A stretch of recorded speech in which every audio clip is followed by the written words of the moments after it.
have a look and hope that this isn't a runaway in either direction.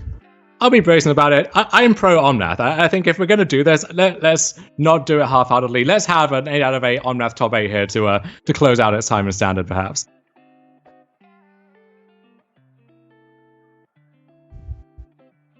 And we see Nielsen doing it by the book. Maze Mind Tome, one of the cards that players have moved towards for these mirrors, now that they're filling up with more interactive pieces, also great against the Sultai decks, and even against an aggressive deck like Gruul Adventures. As we said, not as aggressive as some other decks in that category. And then also, the Maze Mind Tomb, just as this constant scrying engine, can help you make your land drops, can find you the cards you need to stabilize, and help towards stabilizing itself when you can gain that 4 life at the end. Right, and we see Ugin the Spirit Dragon hiding out in Nielsen's hand. That's actually one of the better cards in this matchup. There just isn't a ton of reach outside of the card Questing Beast, and if Nielsen can just make sure and check that from Camillo, that's going to be a great asset. Yeah, this is their replacement for a card like Genesis Ultimatum as this big top-end payoff card. Now, this is an interesting interaction with Robber of the Rich versus Maze Mind Tomb. Not going to come up here, but sometimes you can mess with the opponent's scry with Robber of the Rich and then regulate what that top card is with the Maze Mind Tome as well. Nielsen does find another land, but it's another come to play tap land, so we can't use Uro to get some of that life back this turn. Yeah, this is definitely one of those weird spots where you more or less want to do whatever you can to just keep trying to get out onto the battlefield, but just making sure you actually are going to keep hitting your land drops is more important to Nielsen at this point than it is to curve on exactly this turn when your destination is 8 mana. And a few different options for Nielsen, despite the mana constriction. He can play the Spikefield Hazard on the 1/1. He can play the Spikefield Cave, the backside, as a tap land. Or we can play out the Fable Passage here, and then we can maybe draw a card with the Maze Mind Tome, which is not how you want to be using your third turn here, but hey, if you have nothing else, it'll do. And a nice thing about this turn is, look at the deck list sheet. This Mora's Gruul Adventures deck doesn't have a ton of 1/1s. And there is that Lovestruck Beast off to the side, and going ahead, killing this 1/1 now is going to make that 5/5 so much worse. Yeah, it's great for Nielsen if Mora spends their turn playing out the Lovestruck Beast and it just gets stranded because the 1/1 has died. Mora maybe sniffing that out, plays the Kazandu Mammoth instead, which on the face of it, just as a 3/3, less powerful, but if you're making your land drops consistently, which you can do with the help of these other modal double face cards, then that's going to be attacking for 5 a lot of the time. And if you throw a Fable Pattern into the mix, then it gets even bigger, even faster. Right, a lot of times it is just that 3 mana 5/5, and this plays to this being such a great Embercleave deck rather than something like the mono red deck that we saw last round, where sometimes you're having to suit up a 2/2 with an Embercleave, which is kind of underwhelming. And Nielsen already down to 14 here. Wait. Oh, hold on. Robert the Rich hit the 1 planes in Simon Nielsen's deck, so now this Fabled Passage can't even go find it. And that is a Ketrio Trimo, I believe. So Omnath going to be a lot harder to cast if that was on the docket for Simon Nielsen. No copies of that yet, so not immediately punished. But you see Nielsen wanting to save that Fable Passage until he knew exactly which basic he wanted to find. Now that some of that choice has been taken away from him. Yeah, generally speaking, you want to get that 1 white source out early because you do need to cast Omnath before you crack any other Fabled Passages, right? But now, it's pretty dicey. Nielsen does not have that many white sources now. No, it may be that he is basically a teamer deck this game, and that's going to be good enough, where we get to cast Uro now, we get to Spikefield Hazard the 1/1 potentially. I imagine doing this before combat, playing around a card like Embercleave. And look at the fact that Mora just doesn't have to put that much more onto the battlefield, right? We're pretty close to Ugin range, but there are 2 Questing Beasts in Mora's hand, which will just mop up that Ugin after it wipes the board. I don't really like Nielsen's position here. No, not much more needs to happen for Gruul Adventures to take this game. And even though that coming to play Tapland is a little awkward here with the 2 Questing Beasts, we also have 2 Bonecrusher Giants and a Lovestruck Beast as replacement 3-drops to keep applying that pressure. Oh yeah, absolutely. Mora is not going to have a hard time getting out onto the battlefield here. And this is where Ugin as an A-drop versus Ultimatum, that 1 mana difference could be important. If Nielsen's trying to desperately ramp towards his payoff card, you'd much rather have that be the 7 mana card than the 8 mana one. That said, Ugin almost guaranteed to do its thing, whereas Ultimatum is very variable in what it can do for you. Bright side, Escape to the Wild's fairly likely to help Nielsen only be a turn and a half away from this Ugin. And there's an Omnath, which, if Nielsen could cast out this turn with a Fabled Passage there, that's effectively a free Omnath and a free 4 life, which could go a long way in helping him to stabilize. As it stands, it's looking a lot more dicey. Right, we see 9 power on the battlefield. Questing Beast gets it up to 13. A land drop means this Mazemind Tome's not good enough. Yeah, and if the best we can do is just Escape to the Wilds trying to find more cards, then that's not really going to help. So there's Rimrock Knight, which means we got 4/7, 9 power there right now. Questing Beast makes it 13. I was about to say stabilize. We can survive at 1 life with the 4 life gain off the Mazemind Tomb, but then the next turn has to be very impressive.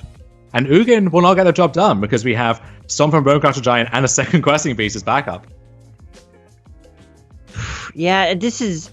I don't want to call it early. I mean, I do want to call it early. You know what? Let's call it early. Let's call it early. Let's get Omnath in the grave. I'm going to put Omnath in a body bag with the help of the superior 4-drop Emma, Questing Beast. About as many lines of text, somehow harder to cast in this format than Omnath is, but, that's a conversation for another time. Look, Mora's got Nielsen in the coffin. It's just time to bury him.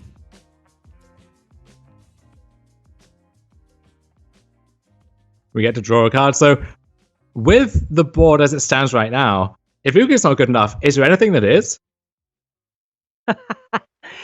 Well, I'm sure there's some sort of Omnath turn if Nielsen had access to white mana.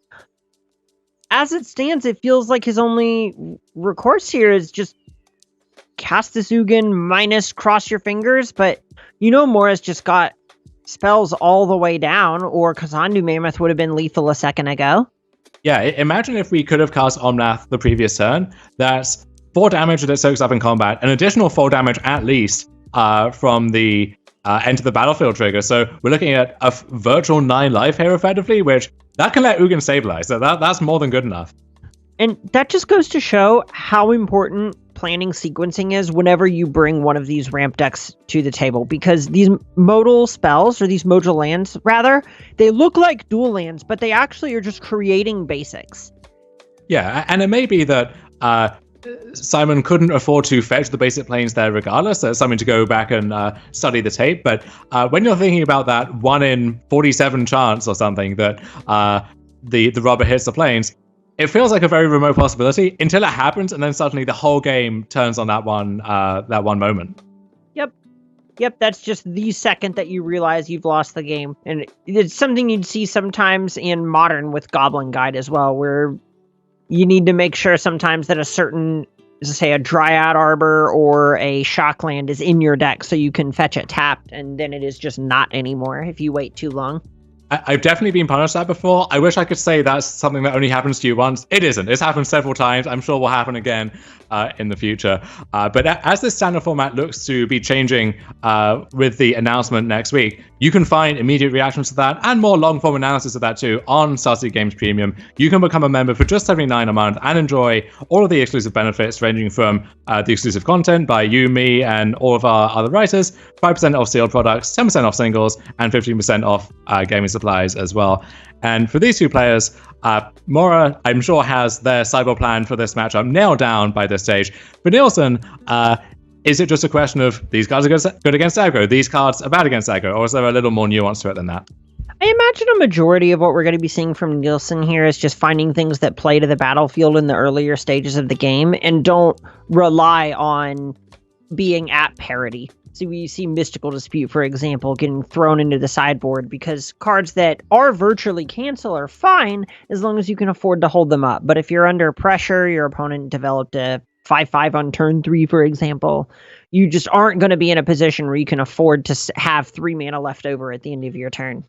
And that's the gambit that you make with the School of Adventures deck, is that the Omnath decks will be cutting their copies of Thundering Rebuke, let's say, and loading up on these negates and mystical disputes, like Julian Fleury did, a good friend of Simon's, to good effect in our qualifier yesterday. Today didn't go so well for Fleury. Unclear if that's because just that's how Magic goes sometimes, or if it's because people are moving to that next step and already adapting to it. Right, and there was certainly time to adapt to what we saw happening yesterday going into this event. The stakes are high. People want to get those Zendikar Rising Championship Championship weekend qualifications. Tongue twister. Try saying that one 5 times fast. But we saw that as well with the Red Bull Japan event, which the way the time zones worked out, you could wake up on Saturday morning, look at the list from that event. If one of them stood out to you, you could register it. And then I think that's what we saw happen with a lot of the 4 main deck Confounding Conundrum builds of Omnath, where that deck really broke onto the scene in the Red Bull event. And then players played it yesterday. And now that really cemented that as one of the default choices for Omnath going forward. Speaking of, look at that basic planes on the battlefield for Nielsen. That one's right where he wants it. Nice and safe, tucked away there. We are guaranteeing a turn 4 Omnath, assuming that's even the best thing to do by the time turn 4 rolls around. Kazandu Mammoth looking like it's going to come down right on time for Mora here. And you see Primal Might, which the flexibility on that card is such a big deal, where if it's just Prey Upon, often that's good enough. You want that mana efficiency. If you have the mana to spare, though, it's Prey Upon plus Fireball and dealing a massive chunk of damage, really swinging the game in your favor here. And yeah, if Simon taps out for Omnath, then I think we're going to see some Primal Might being unleashed next turn. Right. Primal Might is just the kind of card where when you look at it, it just looks innocuous on paper, but then someone plays it against you and you just realize how backbreaking that is. It's just the best Searing Blaze ever printed. And so nice in this Gruul deck where you have these big creatures, you have the 5/5 Lifelock Beast or the Kazandu Mammoth, where regardless of how big the opponent's thing is, even if it's an Elder Gargoth or something that large, a Terror of the Peaks, you can very easily swat that down with a Primal Might. And look at this. Is this going to be 10 this turn? That's 5, 7, 10, yeah. Jeez. Oh, wait. Oh, it's only going to be 9. This is so smart. Yeah, we get to hold up the Red Cap Melee and the Spyfield Hazard. Wow, so this is Mora playing around both Omnath as well as Uro. Wow, this is great. I love this line from Mora. Very disciplined, very heads up. Yeah, you can imagine if Simon had a second Omnath and a Fable Passage or an Evolving Wilds for one of those really explosive turns. That's how he gets back in it. That's how he starts. This way, you've got some insurance against that. Like you said, the Spyfield Hazard against Uro. So really, Mora covering all of their bases here. And not going to have time for that Ugin, I think. Maybe not the first one even. Definitely not the second one. And here is the Uro. So Mora getting rewarded maybe for that line of play. And it never feels great to burn a Spyfield Hazard just to prevent a hypothetical Uro activation, but that's looking less and less hypothetical right now. Yeah, that's incredible. Instead of getting 1 damage off of that card, you basically are getting 3 if you assume that Nielsen's going to have the time to cast the back half of that. And as long as this game's been going on, I have a hard time imagining Nielsen's that far away, especially with these cycling triumphs in hand. Yeah, so there's the Innkeeper, and there's the Lovestruck Beast, choosing to get the immediate card as a return with the Innkeeper instead of playing the Heart's Desire there. And draws a second Lovestruck Beast, so that worked out great for Mora, and now we're crunching in for 5, down to 9. This is lethal on board already. So this Mazemind Tomb, gotta find something good in that book. A lot of work to do. And we're scrying on upkeep here, desperately digging for something. Island isn't it?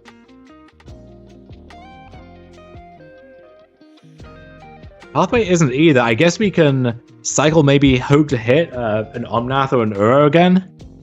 I think Uro's the only hit here that works. Maybe Storm's Wrath or some equivalent sweeper, but turns out finds nothing, so Simon's on empty. Camilla Mora has lethal in this game. Looking to move to 4-1 in this tournament. And that Uro is 1 card down, too little too late.